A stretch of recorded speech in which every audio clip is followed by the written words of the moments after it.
నమస్తే సార్. అయ్యా మొత్తం కొత్త ప్రభుత్వం వచ్చింది. కొత్త పెన్షన్లు, కొత్త స్కీమ్ అన్నీ వచ్చినాయి. అన్నీ బాగానే జరిగాయి. మీకు అందిందా పెన్షన్? ఇచ్చారు. ఓకే.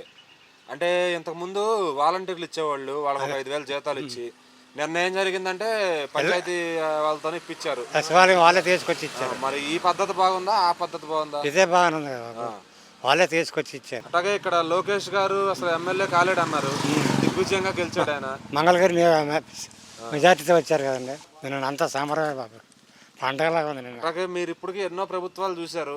ఇప్పుడు దాకా 4వసారి ముఖ్యమంత్రి అయింది ఎవరు లేరు. చంద్రబాబు ఇది 4వసారి. అవును, అలా ఆ రికార్డు ఎవరికి లేదు. మరి అది గొప్ప లేదు. తర్వాత ఇంకోటి ఉంది, ప్రజల గురించి ఆయన ఆప్యాయత మీద ప్రజల్ని, పేదవాళ్ళందరినీ ఆదుకొని వాళ్ళకి ఇబ్బందులు లేకుండా చక్కగా జరిగింది.